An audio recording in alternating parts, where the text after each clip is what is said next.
You know, it's funny, I've been performing for a long time, but I still get a little nervous before each outing. Even in this virtual context, where the audience is both in the future, because this is a recording, and distributed, because it's not actually one unified audience in a room somewhere, obviously. It's people on their various devices, presumably all across the country and all around the world. I would really like my art to be seen, but even more than my art, I would like the art of the unconscious to be seen. Anyone with a taste for weirdness would appreciate it if they understood it. And I think it's possible for anyone to understand it. I don't think it's some really crazy complicated thing. It's not like that, really. I mean, it is complicated. But you know, a flower is complicated if you're going to explain it biologically, systemically, materially, you know. But you don't need to know any of that to appreciate the meaning of the flower or the beauty of the flower, because those things have a certain giveness to them in our experience. You show someone a flower, most human beings react pretty similarly. They contain geometric shapes and pleasing colors, and as an artist, of course, I appreciate the way that they look. But I also appreciate a little bit of their role in the natural world. And again, you don't need to be an ecologist to appreciate that. You just need to be observant. You can see that these insects land on them, and etc. There's some kind of interaction with the environment. They're not just pretty pictures. They're things that grow and change and live and die and so on. There's what a thing is in its totality, and then there's what we perceive of it. We see the flower as an image, but we sense through other means, through pattern observation and analysis, and through intuitive channels, and probably through some assistance from archetypal models. But in any case, in one way or another, we know in a different way that there's something beyond what the flower appears to be. There's also how it acts, how it changes and transforms through time, which, if the change can be observed to be ordered, implies the existence of a organized underlying system. Now, the system is something invisible. You can visualize it in your head or by drawing a little map. Typically, the way we visualize systems is with like boxes and lines, connecting boxes, maybe some arrows, then you write text in those boxes. It's very simple. You can model systems much more precisely, of course, mathematically. This becomes a lot of differential equations. But often the best way to understand a system is to create an explicit visual model, thereby making the invisible visible. You pull it into the picture level, even though it's something that sits behind the picture. Anyway, YouTube is an interesting apparatus because it's a thing that invokes those ideas, but in the human domain. Because YouTube is a system for transmitting linear sequences of images, i.e. video. But it's still just a bunch of pictures. This thing is just about pushing pictures around between mirror portals. It's like the glue underneath the magic video mirror that we all get to own if we're in a sufficiently high compartment in the blood pyramid. By the way, this just happened to my phone. I dropped it on the ground at work yesterday. I just live with the fractured mirror. But anyway, YouTube is just a system for pushing pictures around between all these magic tech mirrors. And of course you can put any kind of content on YouTube, but very often it's images of people's faces. I wouldn't want to sort of imagine a statistic where I don't have any. I hate when people do that, where they say 90% and they don't have any actual anything. What would I estimate? I don't know. I don't even know. But just some huge percentage, probably an overwhelming majority of the images that exist on YouTube are figurative. They contain people. And probably absolutely the vast majority of that set is going to be relatively close shots of people's faces. YouTube sort of began with vlogging, and it's still largely carried by it, although that term is archaic already. But if you look at the channels that dominate YouTube, it still tends to be strong personalities with attractive faces. And that tracks human interest sets, probably. Human beings are interested in all kinds of things in the world, but we're probably most interested in ourselves and each other. And so that is just reflected in the sort of like content distribution. I'm using YouTube to try, anyway, to put the spotlight on a different subject.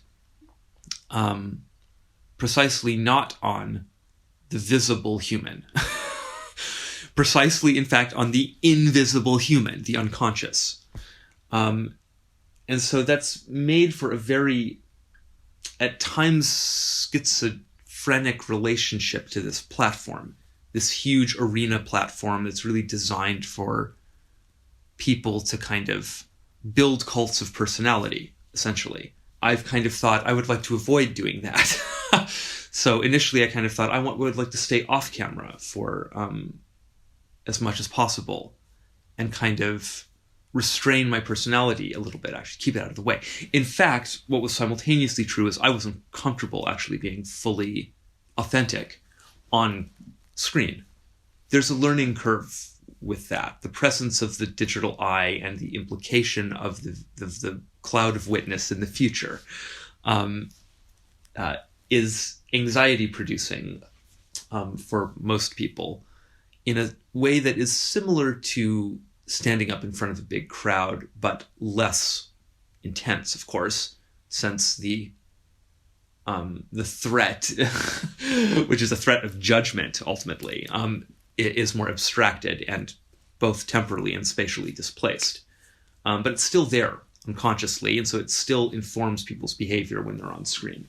The interesting thing about human beings, though, is that there's basically nothing that we won't acclimate to, no matter how strange or terrible it is. And so eventually, after you do enough recording of yourself kind of just talking to yourself, it becomes second nature. And you lose all these reservations just kind of naturally. It's not really even about any kind of big moral triumph or something. It's just like you get bored enough with that scene eventually. It makes me think also about YouTube as something that could be useful for individuation, as a kind of style of active imagination that's more like journaling. But you can watch yourself transform in the little video box. And editing yourself in a non-linear editing program is an alchemical operation. You're learning things about yourself that you probably weren't aware of before, because you weren't seeing yourself from the outside so much. You're just going to observe all kinds of little details. You're going to learn about all your little tics and facial expressions and weird things you do when you talk, and et cetera, et cetera. If you look at the history of YouTube channels, I assume, but certainly this is true of like my YouTube channel, you can see how the editing aesthetics evolve in tandem with that stuff. It's like, initially I was trying to edit out a lot of those things, and I still do a lot of editing, but I try to edit now with the audience in mind, right? I try to edit to make things more concise. It's a mix, you don't want to overwhelm the equivalent of like the lead vocal. And ultimately, the lead vocal on YouTube, it is still this idea of like a person talking into a camera. So here I am, person talking into a camera, but I'm more interested in the thing below that video frame in the image you're now looking at on your magic mirror. Sorry to be so sort of dorky about that, but it's just the dorkiness is in service of trying to re-alienize this thing for you. We don't know what these things are yet. These screens just kind of emerged out of the weird soup of like capitalist technology, and they've changed into something much more than what they were when I was growing up. Today these things have intelligence built into them and all kinds of craziness. They're plugged into this giant network, etc. We haven't really paused long enough to consider the deep ramifications of these things. We have no idea how they're changing us.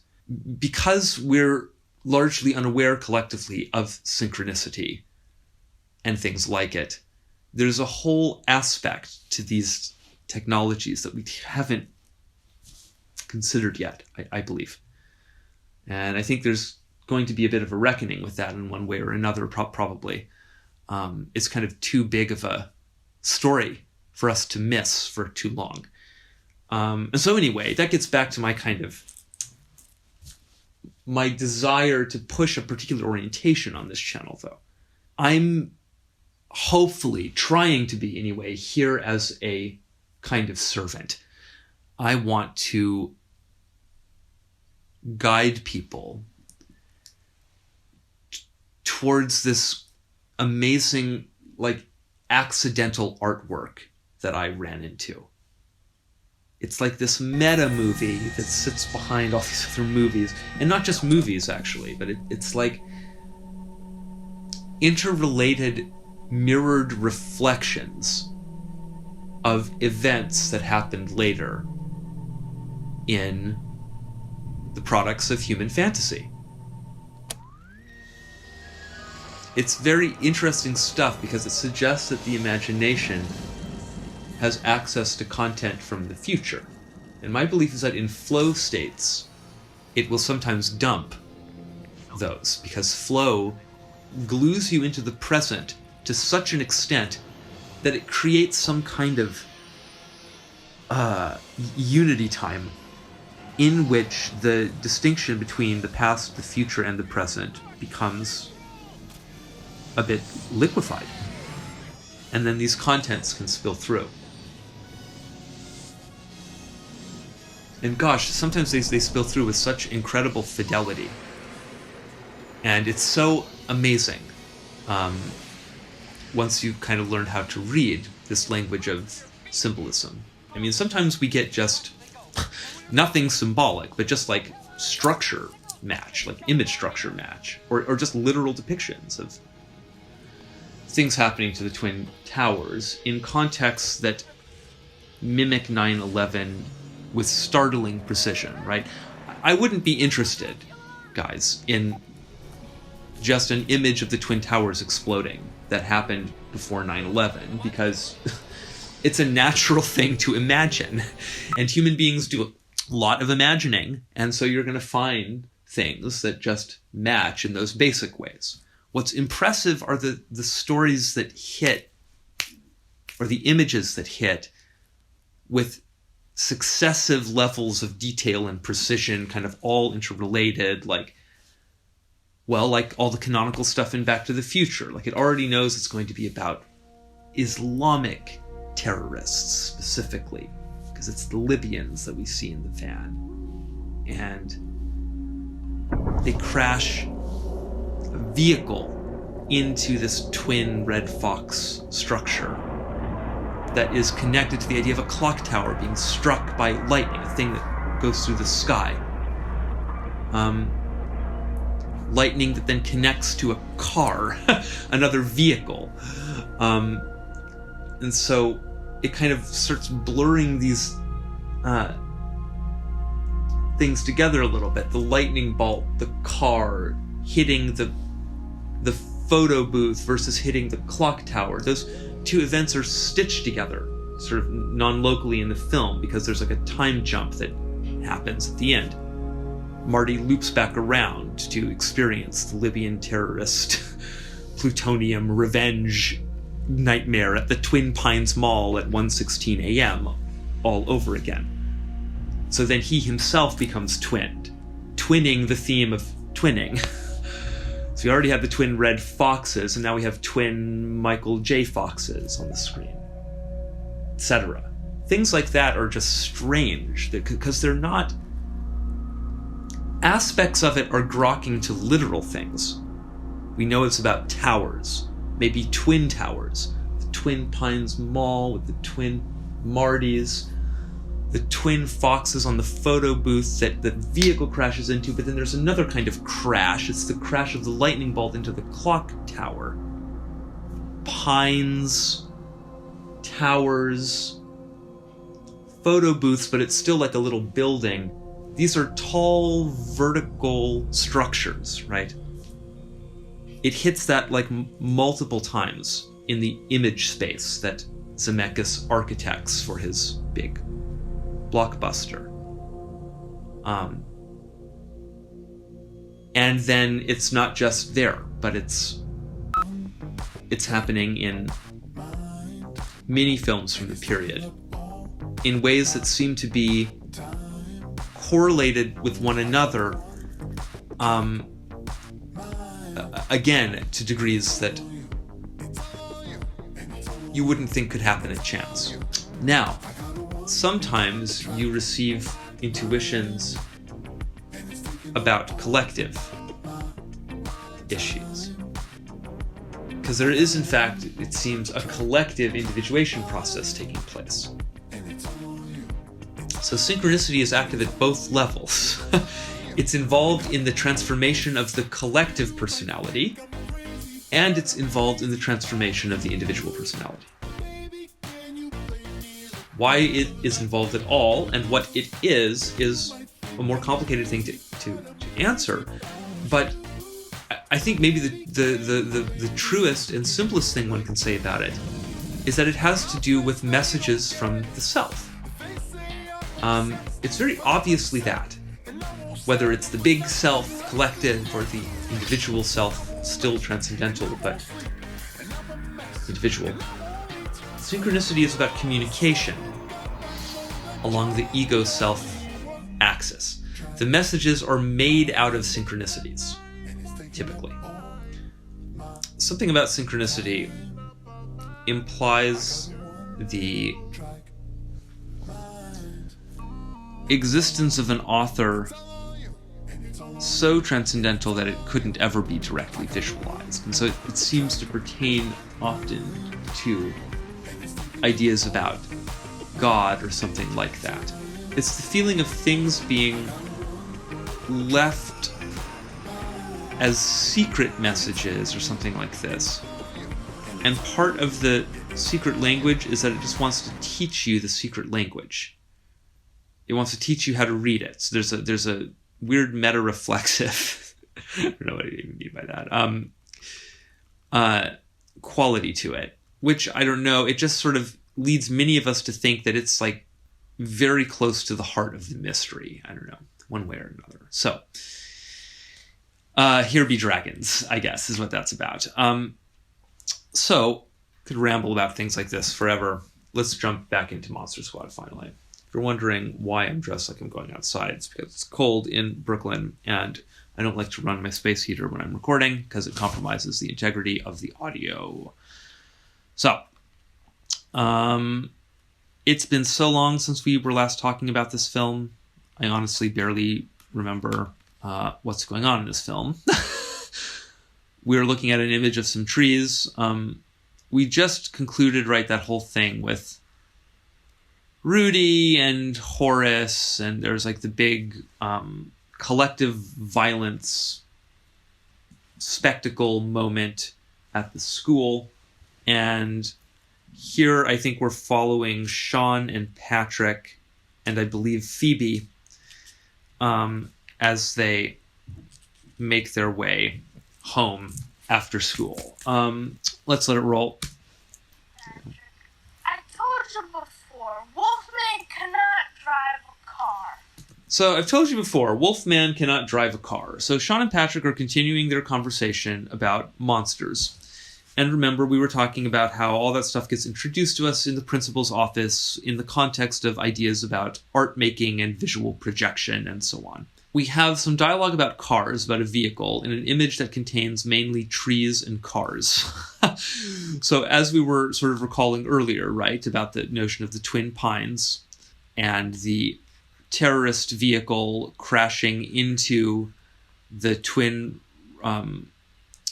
Red Fox photo booth, which is also like the lightning bolt crashing into the clock tower. In any case, we have a bunch of trees. I love this one that's very clearly kind of like twin trees, you know, like it has this very nice clear bifurcation.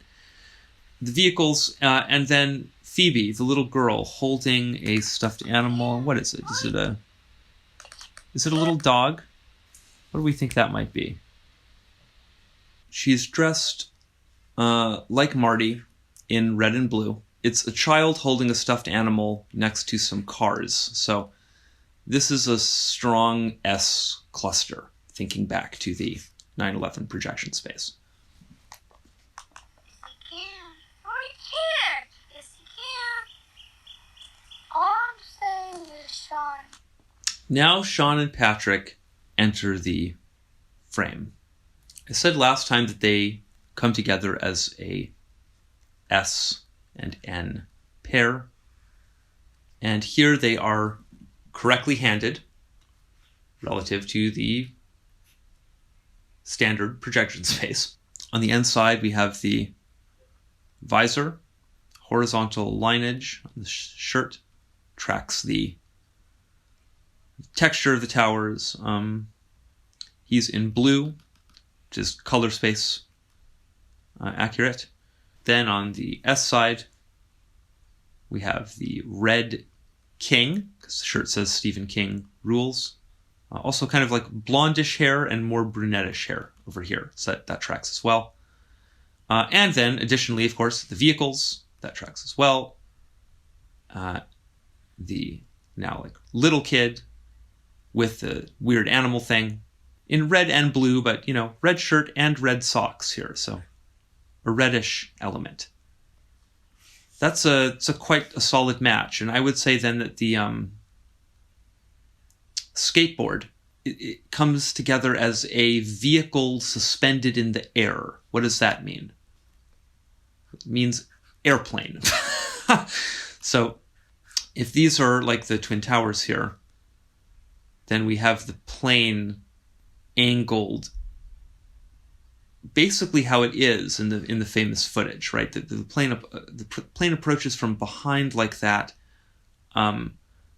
moving in from the right to left side of the frame, and it crashes then into the South Tower. Could if he had. He could not. You're being such a dork. I know you are, but what am I? A dork? I know you are, but what am I? Oh, wait a see. A dork? I know you are. Interesting material here. So we now see that Phoebe also has a flower. So that is yet again adding weight to the projection space clustering here, because a flower is one of the ways that the South Tower explosion can be parsed. What's on Phoebe's shirt there? This kind of red-blue patterning is actually quite fractal on her, isn't it? So you get little blue dots here. They look like little birds, maybe, or maybe they are little flowers. Interesting, I'm not sure. I wonder what the design is about on the skateboard. That looks to be a crown there. I find that pretty interesting. Infinity, look, Wolfman doesn't go to work. He's not like a guy. There are certain kind of rules of cinema that I think contribute to this, but here we have another shot where our pair is correctly handed. They're framed again against, there's like vehicles back here. Kind of like vehicles that in a little projection game kind of way seem to maybe be crashing into this tree in a weird kind of like flattened understanding of what's going on in the background, Looking at this shirt now, I see that there's really a mixture of vertical and horizontal lines, which is perfectly correct. So it's just a jumble of lines, though, in blue with the visor, blah blah blah. We know the whole deal. Kind of like a weird suggestion of twins, I would say, move by in the background here. Again, just visually, it's like you don't really see their faces. So it's just kind of like two little girls, almost exactly the same height, dressed very similarly, like matching color. Talking about he walks around, he wears pants. Now, this is interesting because there's a kind of a conversation happening about this fantasy character, and there's a dispute between these two as to how literally to understand these characters and where to locate them ontologically. Sean is saying, look, Wolfman's not like a normal person. Like, he doesn't have a job. He doesn't go to work. There's no reason for him to, like, behave like a normal person. It's not that kind of thing. He's the Wolfman, you know? And Patrick is saying, but he is like a guy. Like, he wears pants, you know? Like, that means he's concerned about... you know, he's like civilized in some way. He's concerned about nudity, you know?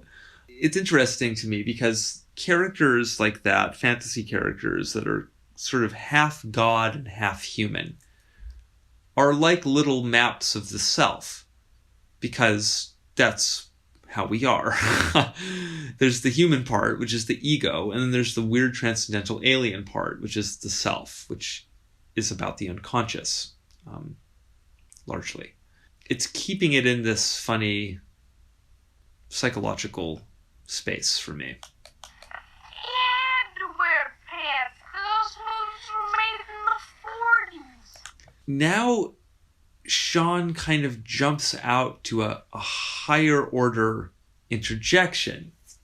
He's saying, look, that's just how they depict the Wolfman in these films that happened to have been made in the 40s, like, which is an interesting thing to say because it implies already that there's some other Wolfman that is like the real Wolfman about which these films have been made, and they just didn't get all these details right. They forced pants onto these actors because it had to be that way for the practical considerations to do with making a movie. You can kind of already sense that Patrick thinks this is an unfair move, right? He had to wear him so you wouldn't see his wolf dork. Wolf dork. This does look like a little dog. So that's very... She's a very powerful S now. She has the flower and the little dog. And she is a child. Blue dress, but red still shows up in the element. Now, this always weirds me out because I think that this looks so much like the Hellraiser house.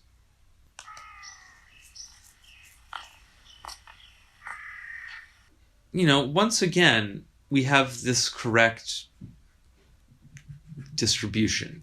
It's just strange. Like, we could see Sean over here and Patrick over here, but they're still keeping this alignment here during this portrait. There's just like a bunch of images in a row where we're seeing Patrick always on the right and Sean always on the left.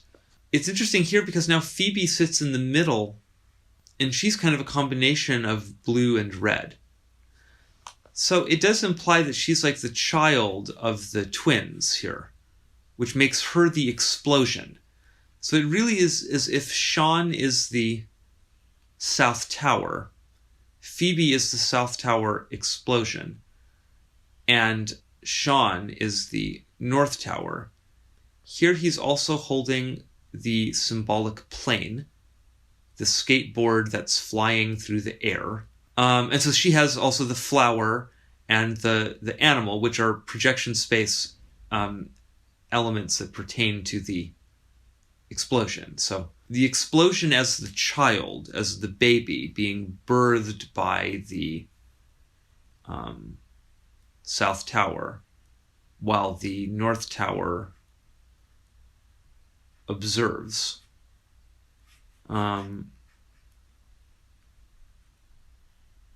Here's where the explosion is. So this comes together as a great match, I would say.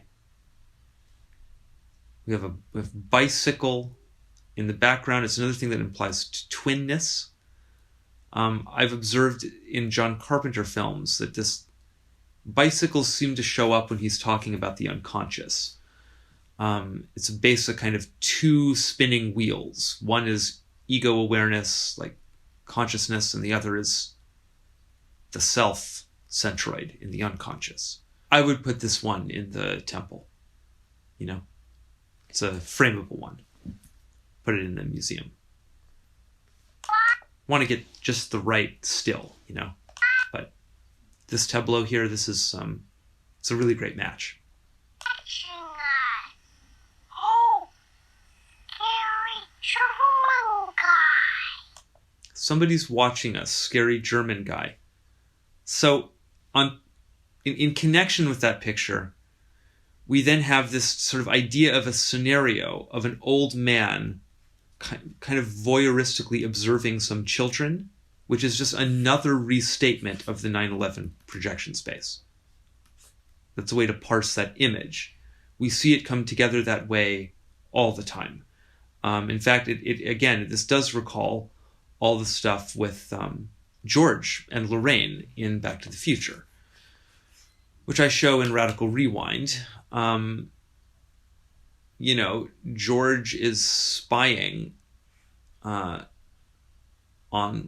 Lorraine. He's observing her through those binoculars, and she's there in the window. Now, that's not a child. That's a teenager spying on another teenager. But in Moonwalker, we get Joe Pesci strangling and kind of injecting a child with drugs, again, observing it through this insane visor idea with this insane antenna hairstyle.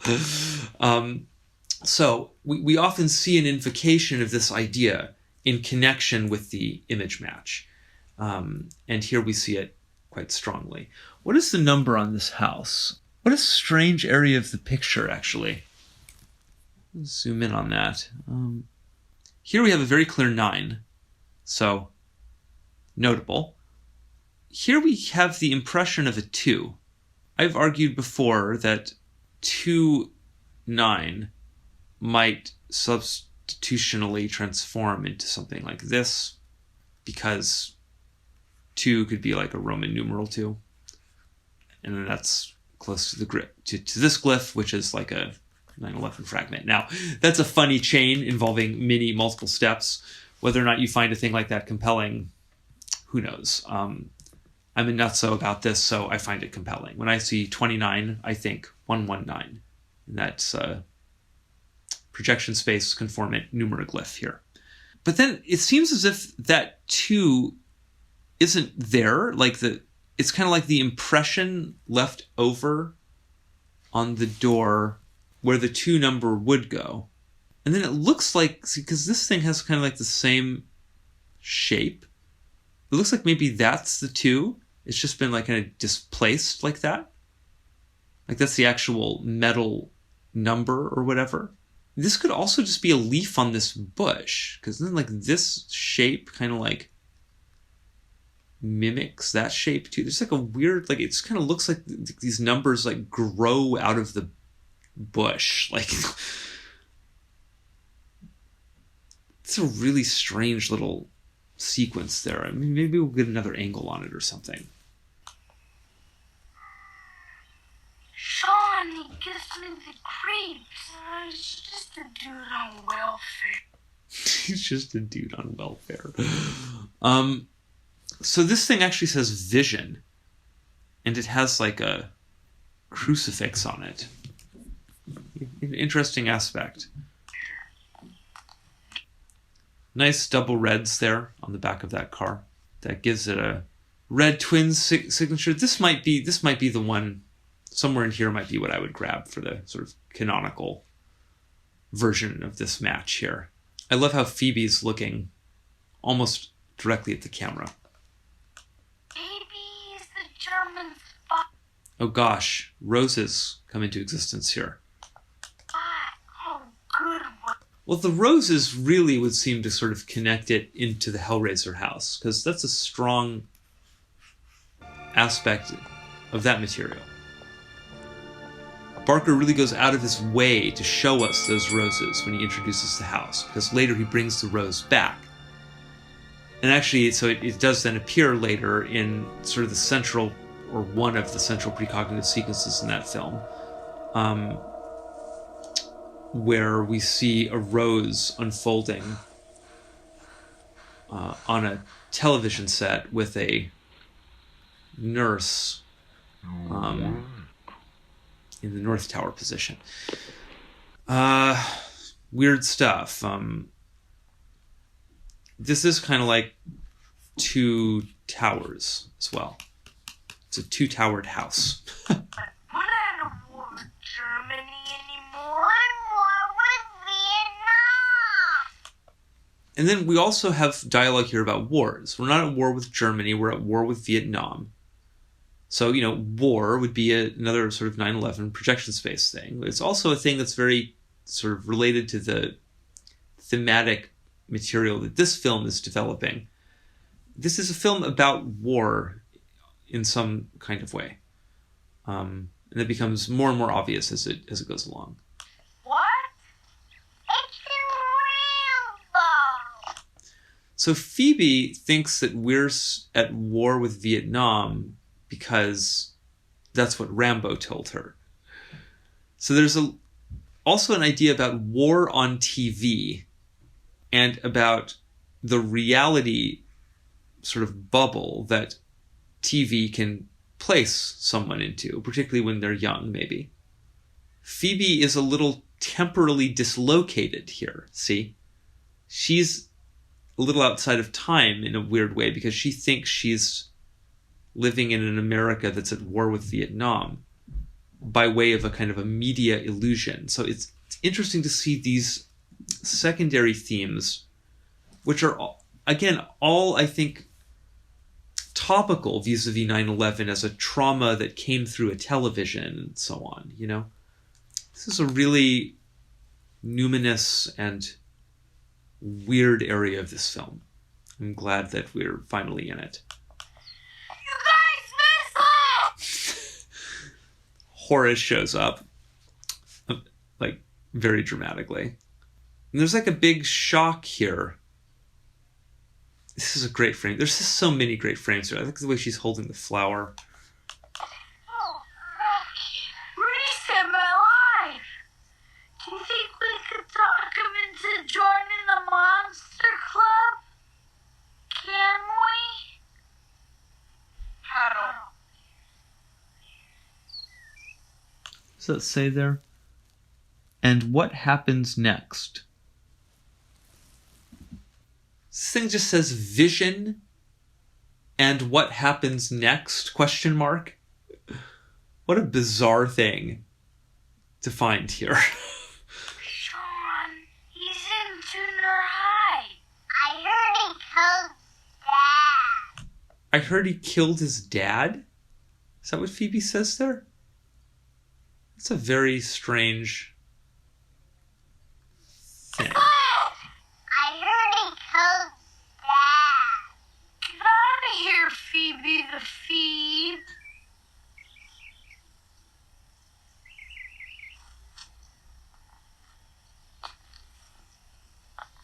So this is an interesting moment that I think speaks to some of the complexity built into this film.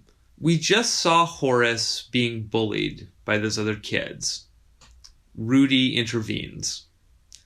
And we get to see Horace's moment of, not validation exactly, but kind of, he gets to enjoy his justice there, Or is it his revenge? Enacted vicariously via Rudy, hard to say with these things. But now we just see him turn around and basically bully Phoebe. He uses this name that she clearly doesn't like, Phoebe the Phoebe. That's obviously something they use to tease her. And they are just excluding her because she's the little girl. And they're the big boys, and they're going to have their big boy conversation. She doesn't get a say. She doesn't get input into who does or doesn't join the Monster Club. And not only does she doesn't get input, but she can't even be around for the discussion. She has to leave. And one gets the sense that Horace is enacting this power because he can, and it feels good to do so. Which makes his behavior here not so different, actually, than the behavior of the boys we just saw bullying him. So it adds a very realistic and nice nuance onto his character. Life is like this. We're not simple heroes or simple villains. We change a lot, and we can be both at the same time, depending on who you're talking to and so on. So these things are very complicated. Okay, you guys. We should let him in on one condition. Monster test. So it has the feel of like a secret society, kind of, you know. They're going to see if Rudy is worthy of being initiated into this monster club by testing his knowledge of esoteric topics to do with vampires and werewolves and so on. We'll see that play out in the treehouse here in a second, which I believe is also a scene packed with weird matches. Off they go to do their thing, but Phoebe, who's been excluded, is noticing and paying attention to this thing that the other kids have kind of dismissed. Whatever, he's just some lonely old guy, blah, blah, blah. Phoebe already knows that there's something more going on. And indeed, this is a recurring character. We're going to see more of the so-called scary German guy. It's interesting that we're talking about Germany, of course, because this is another thing that might be evoking the specter of totalitarianism. The idea of a fascist creep watching from behind the bushes here, you know.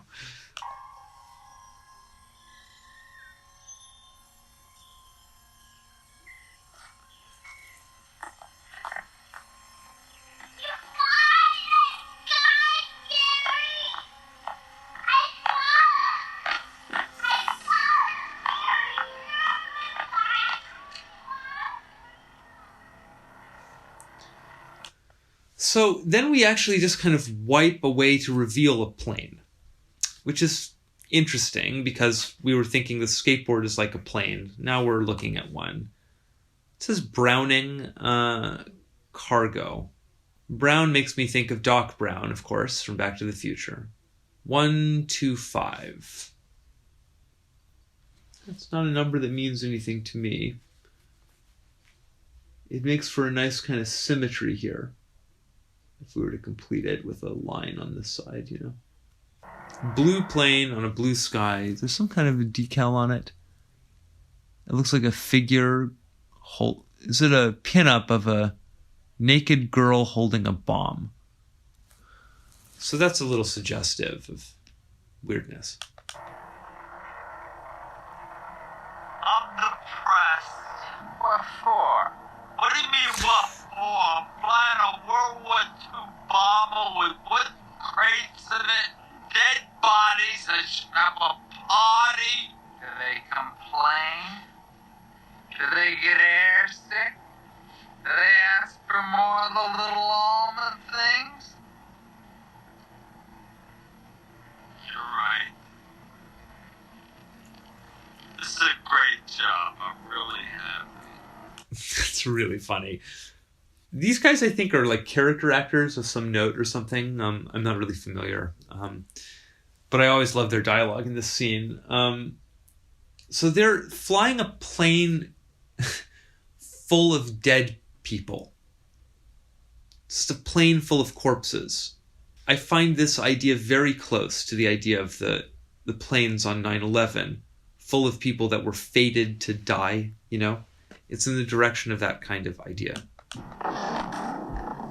Once again, we have an image that is matched. They're both wearing headsets with microphones, but this one catches the light here and emphasizes it. He's in blue, so black hair. He's the and kind of like dark, heavy eyebrows. He's the end. And then over here we've got the red shirt. The beard, which would kind of relate it potentially to like the animal aspects of S. This metal thing on his head, which you might think would be antenna-like, and maybe it is. Sometimes we see an element kind of, just like one element displaced or something like that. But here it just kind of signs him as a redhead, though. And kind of in the background, the sense of like two rectangular things with this kind of cross-hatching on them that are red. So those are like a kind of like subliminal twin red tower idea in the ground. On the plain full of corpses.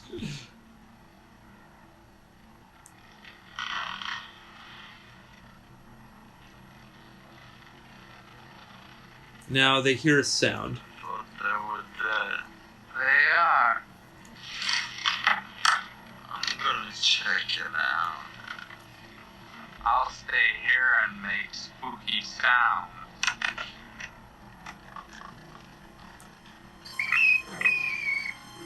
Now we're in this cargo room inspecting. It's like a cargo room that's like a tomb, though, you know? So we're looking at things that are basically coffins. And what does that say? Can't quite make it out. Does it say temperature or something?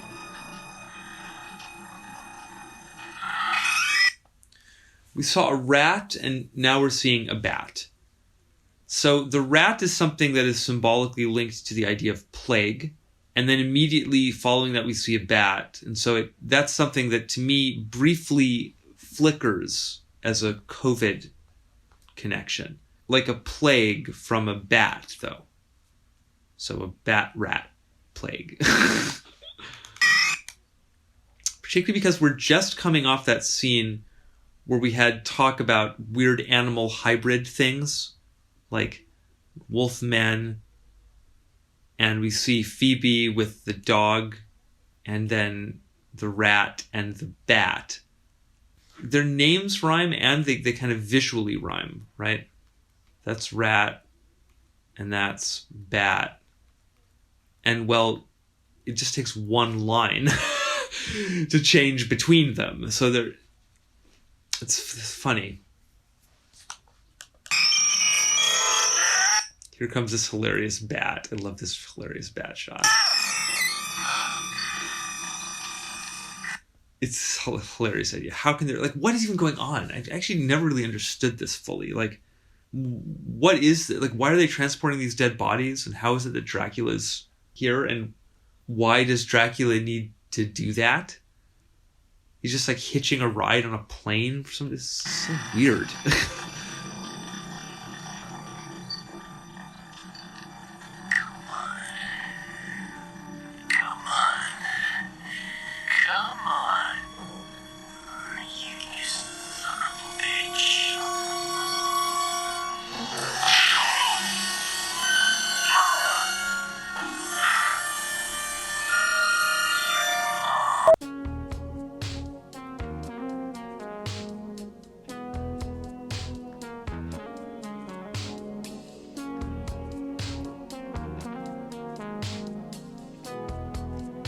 Almost a suggestion of a circle with a bunch of red dots across it here.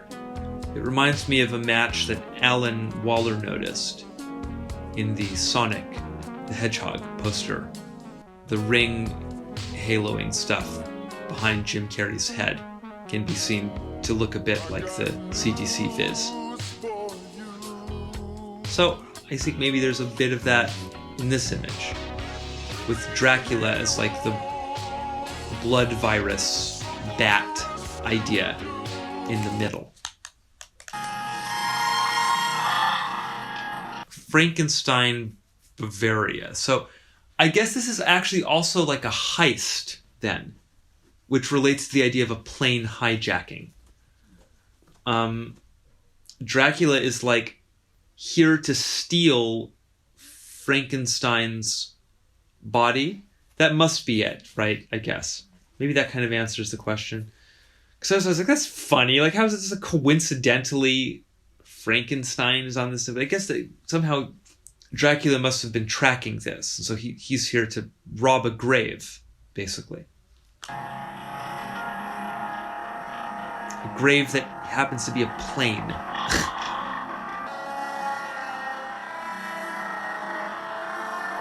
What does he grab there? Oh, he pulls the lever to drop Dracula. But of course, Dracula can levitate, so this scheme doesn't work.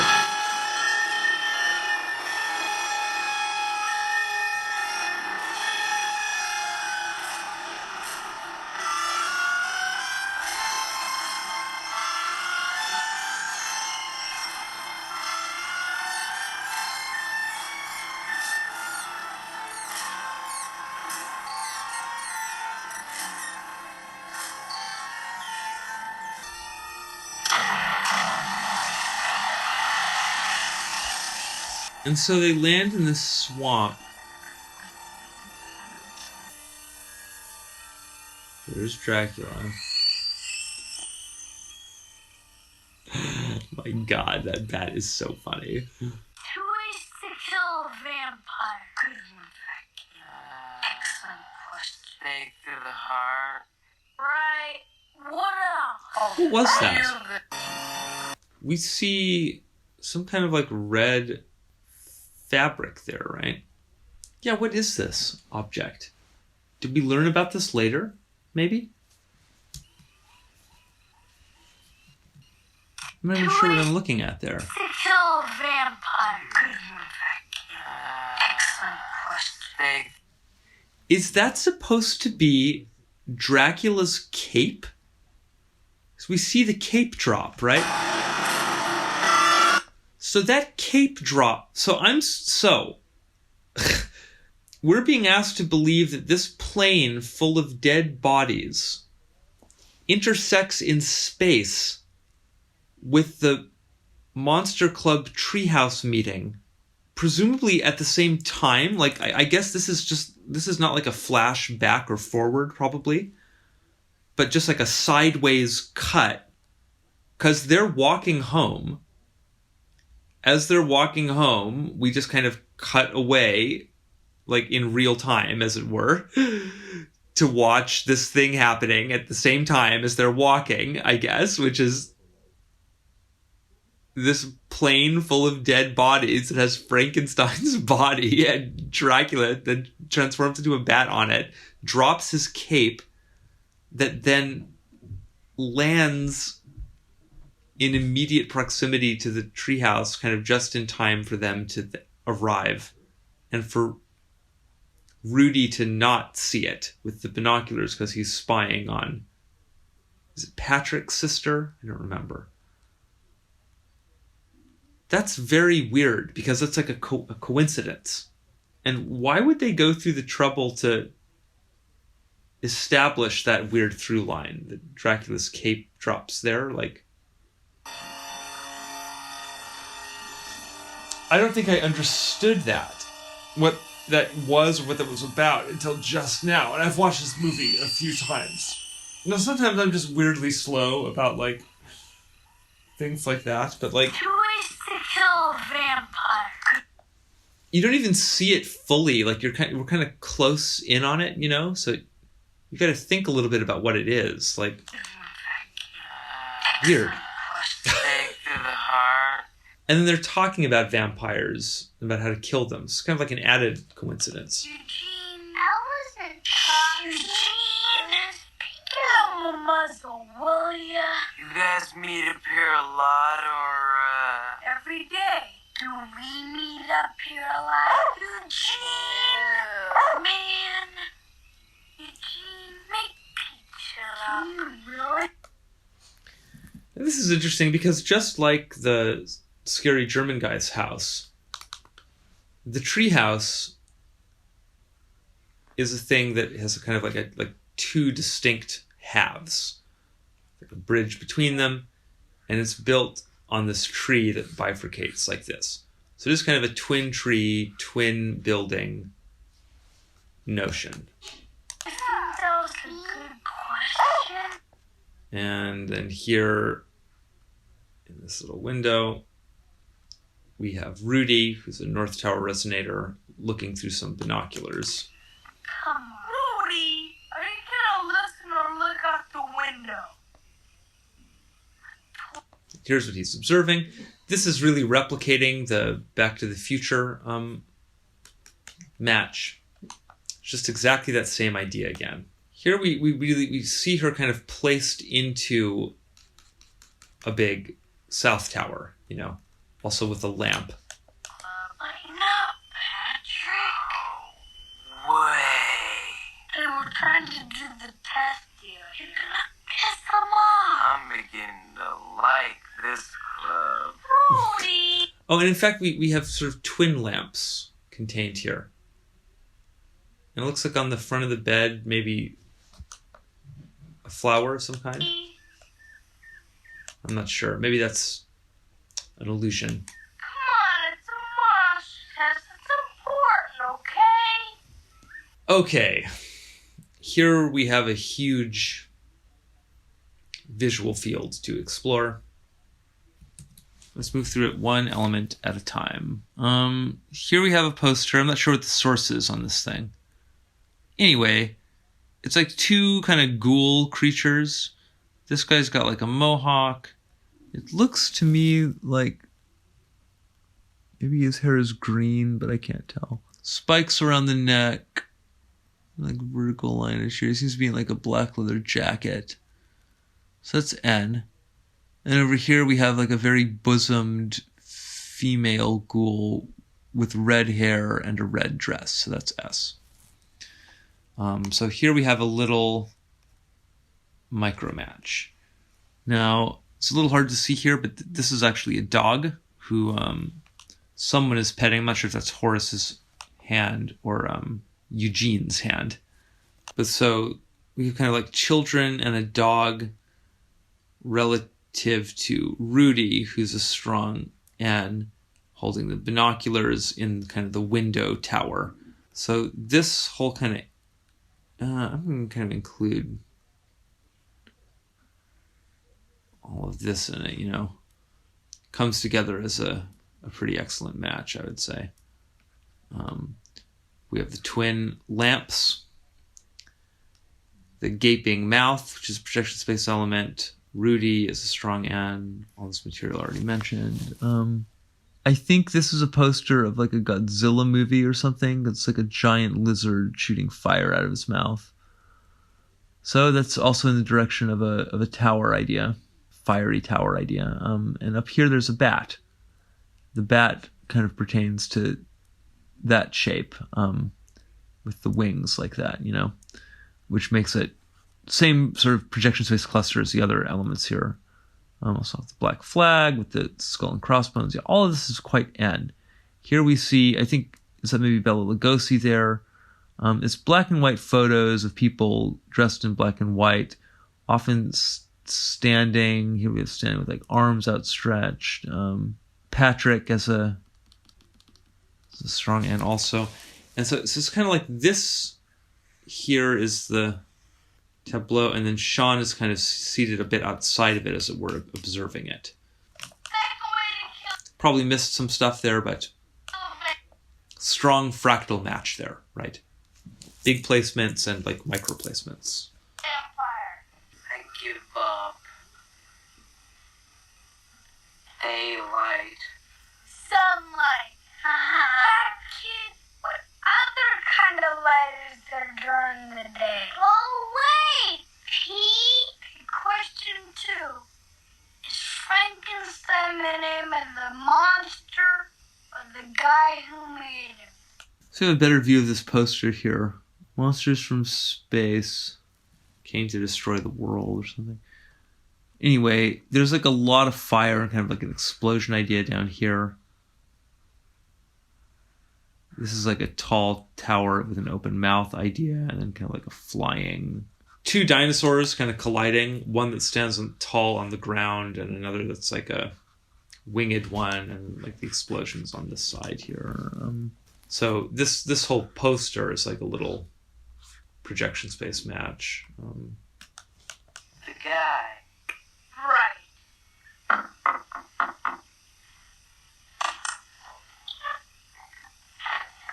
Can't you read? Mom said you have to let me in the club or else it's prescription. That's discrimination, jerkoid. Okay. On that note, I think I'm going to end this episode because I'm tired of talking and tired of filming. And nobody likes a phoned-in performance, so I'm glad we opened up Monster Squad again. Slowly but surely, we'll make our way through this one. It's a very interesting one. So, thanks everybody for hanging out, and see you in the future. Bye.